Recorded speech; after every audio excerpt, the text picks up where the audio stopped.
Well, the year 2021 can be classified as a good, bad, and ugly year for the hospitality industry.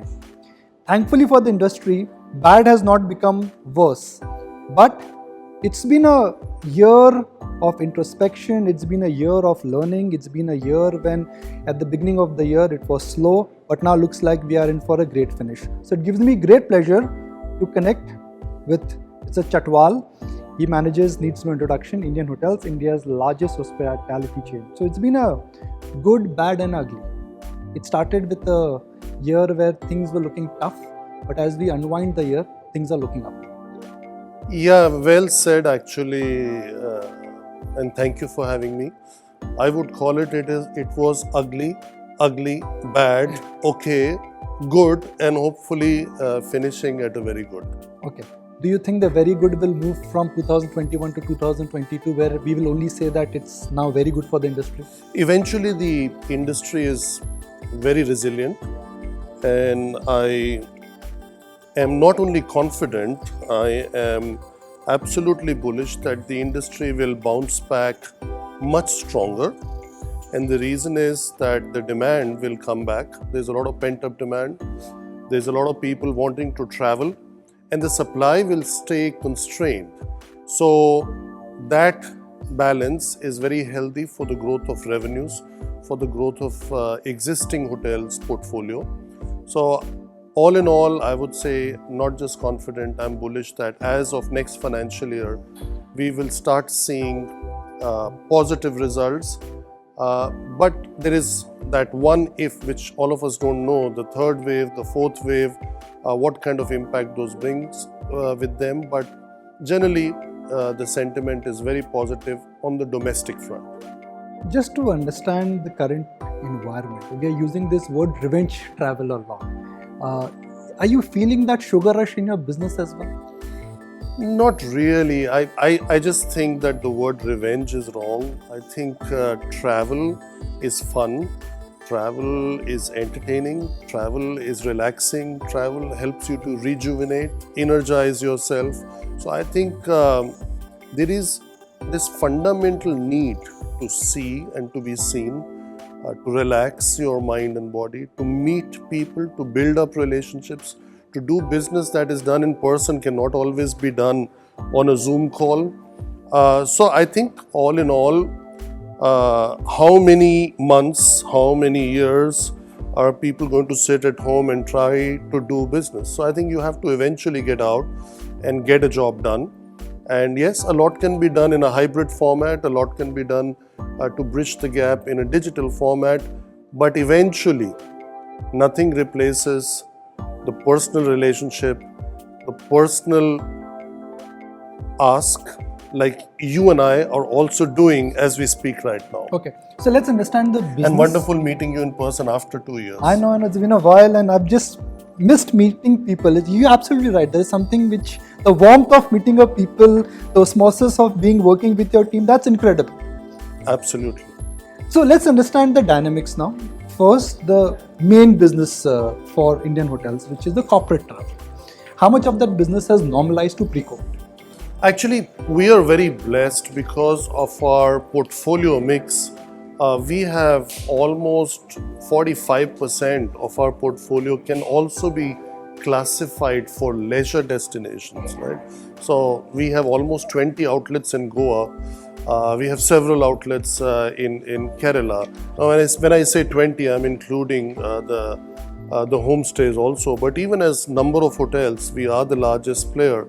So the domestic leisure is very, very strong, and the need for people to go out on holidays and now Christmas and New Year is also very strong. Is this the strongest Christmas season you've seen in a while? Yes, I would say so. When it comes for certain locations, which is really leisure driven, then yes, it is one of the strongest that we have seen so far. When we spoke last, you did indicate that about 75 to 80% of the main city business has come back to pre-COVID. Yes. So coming back to your previous question on the corporate and business, yes, 65 to 70% for us has come back. I think it all depends on which brands you have and what is your brand recall and ability to attract clients and attract business. So we've done well in capturing market share. Most of our hotels are what we call technically the revenue growth index is at a very premium level. It has actually increased in the COVID times also. So if that 65 to 70, and this is what I told you the last time we spoke, moves to 85, and even if the leisure would come down a bit, we would be at the pre-COVID level. But that only makes us good. We'll be very good and moving on to great times when we cross that 1920 number with 10 to 20% increase on the top line. For the consolidated picture to become very good or even great, the international business has to kick in. And just when we thought things were looking up, you got this virus scare again. Yeah. Have you lost any business in UK, Yes. US? Yes, we have lost business. There's a lot of cancellations in the UK, and it's not really because of the virus. I think the safety protocols that come with it, that makes it a bit more challenging to travel. I am going to visit my family for Christmas. I'm gone only for 5 days, but when I come back, I have to quarantine for 7 days. So it's 2 days of travel to go and to come, 7 days of quarantine, and only 5 days of actual meeting. So I think that's a big challenge, and unless you have to go, you're not doing it. That's number one. Number two is there is a restriction on business travel needs, and the reason is, in the short term, what we will see is that if you travel to, let's say, London or to US, you would try to finish whatever you want to do in other cities on the same trip. So if in a year you were doing previously 3-4 trips to US or to UK, and each trip had 3 nights, so the total was 12 nights in a year, maybe you'll do one trip with 8 or 9 nights at a stretch. So I think in the short term, that's what we'll see. What will definitely not happen is that there will be no business travel happening. So I'm very, very cautious about the fact that yes, there is a drop in the business travel, and we are seeing that. We have all seen it. We have all flown in empty planes also internationally, which are now getting full. Now people are complaining about the increase in the price of the tickets, right? So that is there, but all these are like short-term volatility. And eventually, I think with the protocols, with different countries and different cycle of this COVID wave, will constrain business travel, but the travel overnight spent in hotels would be longer. So you did mention last time that look, your international operations, you were not losing money, which means a hole gets filled up. Yeah. So now, because of the challenges which have come in, is it back to square one, or it's not that as bad as first wave? No, definitely not as bad as the first wave meant a lockdown, complete lockdown. In the second wave, we had lockdown on the domestic front. We are, 10 days short of finishing Q3. But I think Q3 should be a good quarter for the hospitality sector in general, but also for Indian hotels. Of course, we are not seeing, as I said, 100% of the level, but even if we get to 80-85% of pre-COVID, then it's a very good finish. Whether you talk about enterprise level or at consolidated level, with a marginally lower figure would also be a good finish than anyone expected 6 months ago. If somebody had said 6 months ago you'll be at 80-85% of pre-COVID, then nobody would have accepted that. So I think the recovery as of September has been very positive, and a month on month we are seeing growth of 20-25% over the previous months. So I think it's been a good, strong recovery. But ultimately, the hotel business has two parts. One is top line, and second is operating leverage.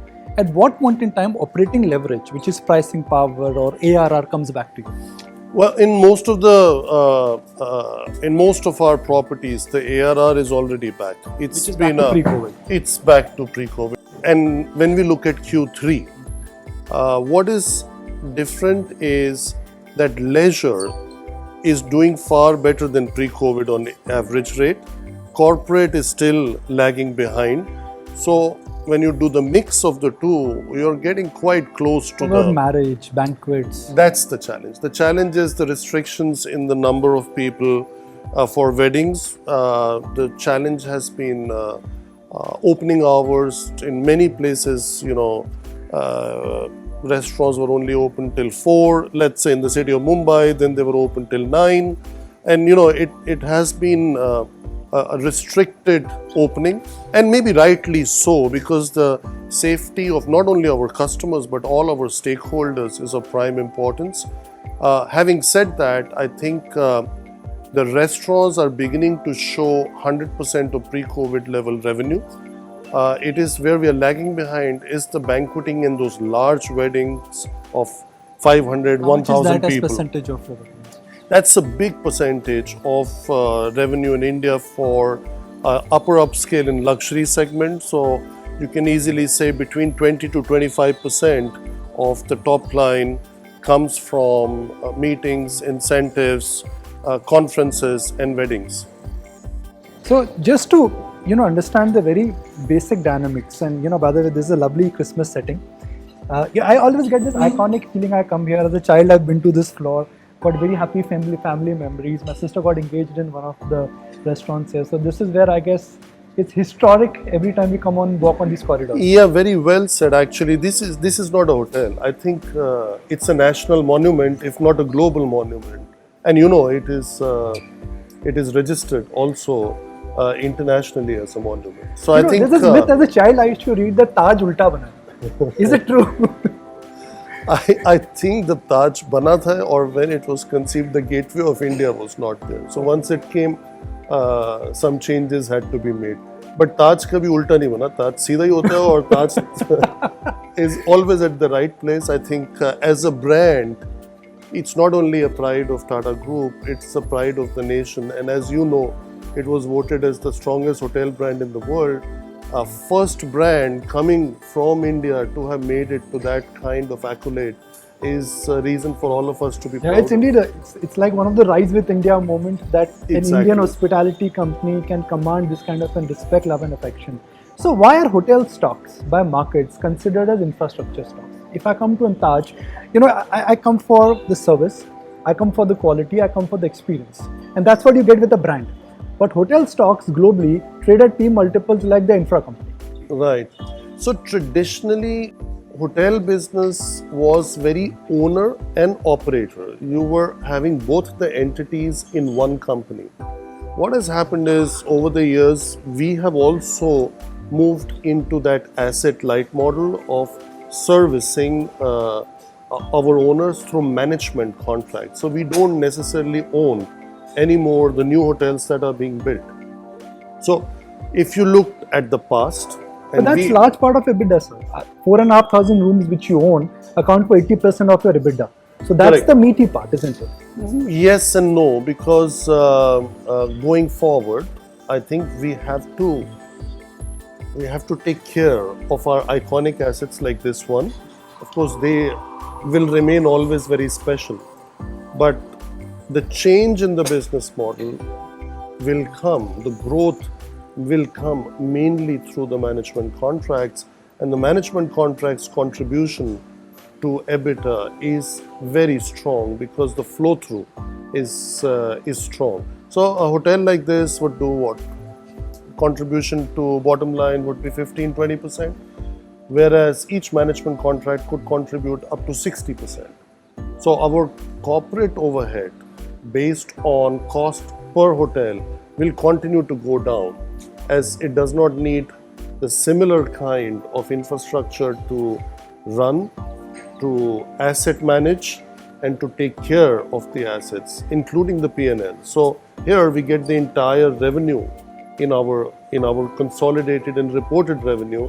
In the management contracts, it will only be the management fee income. And management fee income helps you in bad times and also helps you to make that switch from infra to also more brand, more customer, and high growth, because investing in every hotel, that is passé. It's a model for some, but not It's definitely not a model for our brandscape the way we have it defined in our strategy today. I distinctly remember when you took charge of Indian Hotels, the balance sheet had a 4,000 crore debt approximately. The business was not going even to margins above 20%. There was a huge challenge. It was always considered to be an infra stroke a hotel company. Now you're defining it to be a leisure company. Sounds impossible, but you've achieved a lot. Right.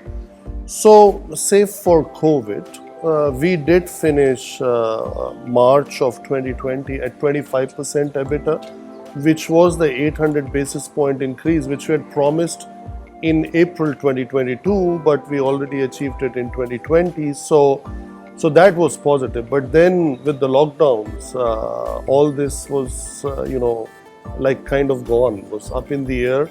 But we are beginning to see quarter on quarter improvement. And I just think that we will, once the revenue comes back and is above the pre-COVID level, we would see EBITDA margins far superior than even 25%. Now, three things have happened. The first most important thing, I'm looking at numbers from your presentation that you've saved on corporate cost. These are permanent changes according to you. Before these changes, you were able to achieve, let's say, 25% margin. Now these cost changes are permanent. So 25 is not a high watermark. 25 is the new normal whenever things normalize. Absolutely right. Actually, you were able to formulate it much better than I did while answering. Yes, the 25 is the base of the new normal, if we would call it, from a P&L perspective. So I'm quite optimistic. This is not just for us. I think when we hoteliers sit down, all chains, national or international, as bad as COVID has been, and if we can strike off that 18 months from our lifetime, especially from the lifetime of the hospitality sector, it did give once in a lifetime opportunity to adjust our cost base, both at a fixed and at a variable level. And you did this without sacking people, because I have not. We have not taken out any permanent staff in any of our properties in India. Of course, internationally, because the business models are different, the social systems are different, and the furlough schemes were different. A lot of staff took advantage of it to also change Different professions labor laws. and different labor laws. So within India, we did not do that. You've incubated Amart Trails, if I'm getting the pronunciation right, Human. These are two businesses which have been incubated without any investment. All you're doing is that you've used the technology of the Tata Group to connect and the goodwill of Taj to make it happen. Are these new businesses which will significantly add to your bottom line and top line in the next 3 years? So, I think a very good question. Bottom line, yes. Top line, not as much. Because the hotel we are sitting in, for example, in good times, it has a revenue potential of 600 plus crores. So in that's good times. In good times. However, these businesses that we have added is capturing on latent demand, and they are based on incremental cost and incremental margin model. So we did not have any upfront cost. Everything was done in-house. So we used the resources in-house, whether it is intellectual capital or it was using existing kitchens or using existing chefs and the staff to do so. So I think the margins on these businesses are very high, and it is good to be in this space. It's an evolution of the brands. Cumin started 25th of June. Whose idea was it? It struck you one of those flights to Germany? Well, honestly, it was my boss's idea. So it was actually the... That's on television, so you can't take credit for everything, right? No, always good to say. We had a conversation in which he said, "You're doing all this wonderful service to the community, and you're using our flight kitchens to serve the migrant population and the frontline workers in all the Mumbai hospitals with the food. Could you not think of bringing the Taj restaurants food to people's homes?" So that was just a conversation. And we started thinking, and we just went ahead and executed. I must like to endorse it that I've been enjoying the Cumin service, and it's very convenient. The app is beautifully designed, and it's good to see restaurants coming to your house rather than you going to the restaurant in a COVID time. We prefer the other way. We prefer that you come to the restaurants And when you cannot come for one or the other reason, please use our app and order food at home. But do both. One should not exclude the other. The turning point for Indian hotels was you started cutting the debt. So after the right issue, it's almost a net neutral company at a net level. What is the next turning point? I mean, is there anything incrementally which you would do? Because demand is a function of a lot of other factors. Some are beyond control, some are under our control. Operating leverage and debt reduction was in your control. So what is that you will do now, which will give another fillip to the business? Scaling up our new businesses, scaling up some of our existing brands. That's Ama Trail, Chambers. Ama, Chambers, Ginger, Cumin.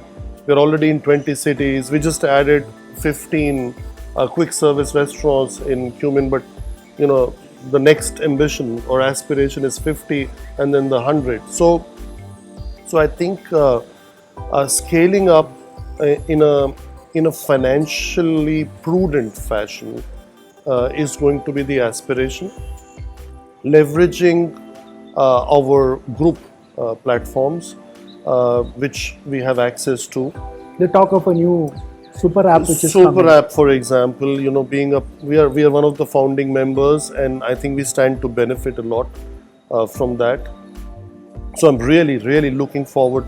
Is that game changing for a business like Indian Hotels? Absolutely, it is. You know, we have today a loyalty base which is very good, but if it becomes 20 times, 30 times larger overnight, with access to other databases, and if only 10% of that user group is your potential client, it increases your reach to at least 3 times more than what we have today. That's in the first year. And as time goes by, that reach keeps increasing without any incremental cost to us. So of course we are very excited and very eager to have this platform go live as soon as possible. When you took over as the CEO of Indian Hotels, I think the stock was in double digit. Went to triple digit, hit an all-time high couple of days ago. It's come down, that's market. But do you feel happy that shareholders are recognizing what good work Puneet Chhatwal is doing? No, Ultimately, it's don't about shareholders. How correct. They feel happy. No, you know, the shareholder is one of the most important stakeholder in the equation. But I think what the market is recognized definitely over the last 6 to 12 months is that we kept positivity in our company, we kept the business going, and the brand got a lot more traction because people felt safe and secure, and also our growth strategy. The Indianness has come, post-COVID, if you ask me, that Indianness about Taj connection with India, I think that's been evident. We prefer to call it that the Tajness was experienced at its level best in all our brands. It's a part of our culture, and we define Taj as trust, awareness, and joy. So the trust in the brand, the awareness about the brand, and the joy of being in one of our brands, I think scaled to a very different level, and we are hopefully able to take it to a higher level in the years to come. The favorite question which everybody has on Christmas Eve before New Year is, boss, this year New Year resolution kya? Which is the resolution this year you're making that you're hopeful you will not break next year? Because most resolutions are broken by 2nd of Jan. क्योंकि first की छुट्टी होती है तो वही first पे डूब जाते हैं. It's on a professional level or a personal level? Resolution does not have boundaries. I'll keep it at the professional level on this. ताज की spirit है, New Year की spirit है. So I think on a professional front, I think this next year we are going to try to persuade everybody possible to give us the benefit of both infrastructure status as well as consumer status. Because infrastructure, why? Because it will encourage development of hotels, which will create more jobs directly and indirectly, and it's long overdue, and there would be no better year to do it than at India at 75. And consumer, why? Because at the end of the day, we are the largest customer-facing industry, and so we have direct connection with the consumer. So I think we should get the benefit of that too. So we will do what we can both in my capacity as the head of the National Council on Tourism with CII, as well as the presidency of the Hotel Association of India. And on a personal front, I'll try to increase my average sleep by 1 hour. So nice to meet you, and on behalf from everybody from ET Now, thank you very much. I mean, last 18 months have been tough and rough. You know, from what looked like an impossible task to where we are sitting right now, it's just been magical. So you've really marshaled your troops, made our shareholders happy, and good wishes for the coming year. Thank you very much. Thank you, Nikunj. Lovely to be with you. As I said earlier, be in person, and that is the best thing that gives us hope, gives us motivation, and gives us definitely the required spirit to keep driving our industry in general and our company forward in the right way. Thank you.